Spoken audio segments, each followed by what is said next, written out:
Hey there, it's Frank Baker, Hunter Croan, Lakefront Group. Today we're going to talk about, are short-term rentals a good investment? Well, the fact that we're sitting at my short-term rental on Lake Dunlap, I would say so. But my question to you is it being rented 50% occupancy, 75%? We came in midsummer, so obviously most people book their summer trips in the spring, maybe even the winter. So we missed a lot of that clientele. But the houses on the same street had fairly good occupancy. But one of the things that a lot of people, when they look at a vacation rental for an investment, is they want it to make sense on paper. And that's the biggest mistake is these lake houses cost quite a bit of money.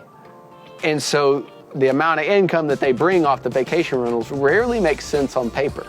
However, you have to consider all sides of the investment. The biggest part of the investment is the future appreciation. Right. And you're an appraiser. Would you say waterfront appreciates at a much higher rate than non-waterfront? Oh my gosh, yes. And I think the appreciation is a huge factor in it, but also the fact that you can have fun with it. Like you've said before, is you get to play with your investments. You don't get to play with your stocks. You get to play with this investment. The number one question I get from people, agents, asking, can you short-term rental it? That question in 23, 22 was the first question asked out of their mouth.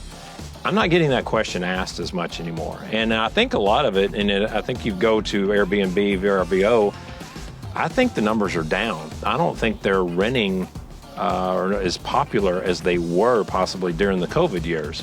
So if you make enough to pay the principal and interest and taxes, I think you're doing well. And then counting on the appreciation. Wanting it to make $150,000 a year, that's going to be a stretch. But it depends on the property. If you spend $2 million on a lake house, that should be fairly easy to do. Right. $150,000. But then again, if you put $2 million in the stock market or another investment, it might do better than that. Again, you have to consider the appreciation. Right, for sure. So last, 4 or 5 years on all these lakes, you've pretty much seen over double increase in value for most lake houses. Oh my gosh, annually, probably 20, 25%. We've seen on some properties. We're here on Lake Dunlap, and this lake is just hotter than fire right now. If a listing comes up, it typically sells fairly quickly. Some of the other lakes are a little slower because they're down, but when they come back, they're going to be very similar to this. Yeah, which makes it a great investment as well. Even when this lake was down, we were renting this house quite a bit, and all the ones along this street and along this lake were renting really well. Not as well as when the lake was full, but right. The Guadalupe River was still there, as it is on McQueeney and Placid. Yeah. So as we've mentioned in a lot of previous doc talks, those are some of the best investments out there. Yeah. That those dams are coming back. They're first third of the construction for Placid and McQueeney, and about to start construction on Meadow. So talk about, most buyers are steering clear of those until the lake comes back. Yeah. Well, why not buy right now at a much lower price point than when the lake comes back and everybody and their dog wants a house on the full Lake McQueeney or Lake Placid? Right, exactly.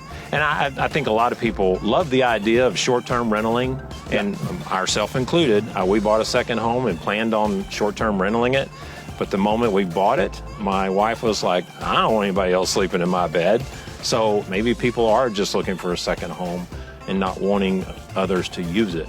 Yeah. So, but factoring in the appreciation that you'll get, I think that lake houses are always a good investment. In the 25 years I've been appraising, haven't seen them gone down. Doesn't mean they won't, but I haven't seen it yet. So awesome. It's got a good track record of appreciating. So it's funny you say that you were in that same shoes of a lot of our clients of have to have a vacation rentalable. Is that a word? Rentalable? Possible. Yeah. Rentable. Yeah, the ability to use it as a vacation rental. Right. And then they never end up doing it.